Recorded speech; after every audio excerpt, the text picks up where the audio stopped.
Author, Liang Tuang Nah, Nanyang Technological University. Kim Jong-un has emerged from the third North-South Korea summit as the clear winner. The summit concluded with easily reversible agreements and insubstantial concessions that hardly promote nuclear disarmament. The United States and South Korea should be firmer in their future dealings with Pyongyang. The Pyongyang Joint Declaration of September 2018 commits both Koreas to several agreements. But the clear beneficiary of each of these agreements is the North Korean regime. North and South Korea agreed to implement military de-escalation measures across their shared border. Security stability along the demilitarized zone and in southern provinces closer to North Korea will be welcomed across all sectors of South Korean society. But inasmuch as this effort provides positive optics for the summit and may help to boost Moon's domestic political standing, curtailing military antagonism benefits the North Korean regime equally if not more. The world is so used to seeing an aggressive North Korea that any improvements to stability on the Korean peninsula help to reform Kim's global reputation.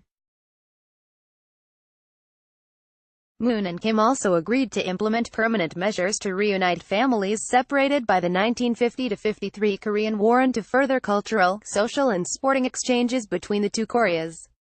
These initiatives will be well received in the South, where pro-reunification voters perceive cross-border exchanges, including a unified Korean representation at the next Olympics, as grounds for rejoicing.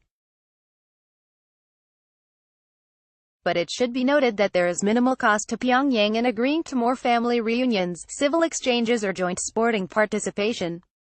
Any northern financing shortfalls for these feel-good events will more than likely be covered by Seoul or by South Korean corporations eager to do their bit to smooth the road to reunification.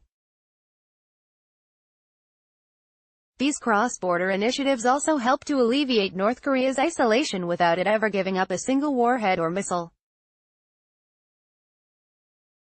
And they can easily be undone by a proverbial snap of the young leader's fingers if his attempts at international diplomacy turn sour. The two Koreas also agreed to further economic and infrastructural cooperation, including construction of transportation links, joint economic zone development and epidemic prevention initiatives. South Korea will benefit from economic cooperation with the North given the latter's educated workforce, cheap wages and significant natural resources. But South Korea can find partners anywhere around the globe, whereas an international pariah like North Korea can only look to China. The North's impoverished finances also mean that the South will end up funding the lion's share of any capital expenses for joint projects. If international sanctions against North Korea are ever lifted, Seoul would be bankrolling Pyongyang's economic rehabilitation. The most important commitment of the joint declaration is to denuclearize the Korean peninsula. Kim pledged to permanently decommission the Dongchang missile engine test site and launch platform with a possible option to dismantle nuclear facilities at Yongbyon, if the United States reciprocates with appropriate concessions.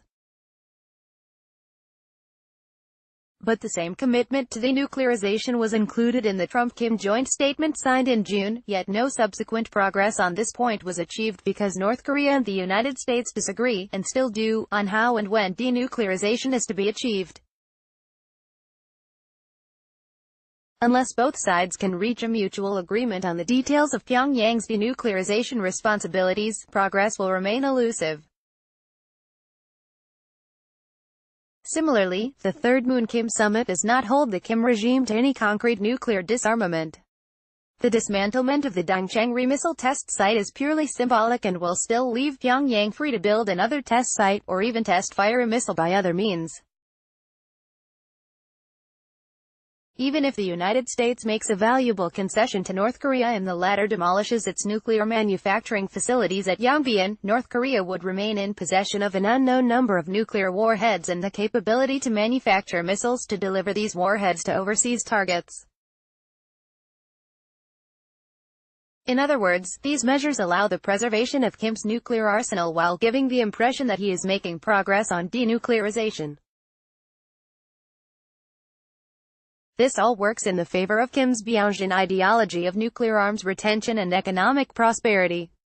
While the Pyongyang line flies in the face of nuclear non-proliferation norms, the weak commitments of the Pyongyang Declaration indicate that the risk of North Korea pulling it off is growing.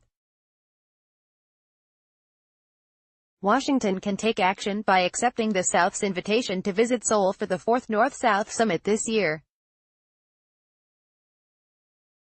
The Trump administration should remain firm on North Korea's nuclear disarmament commitments by insisting on verifiable denuclearization steps before further engaging with Pyongyang.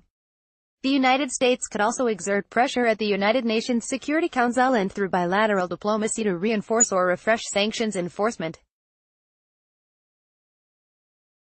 And it should be more resistant to Kim's direct messaging towards Trump.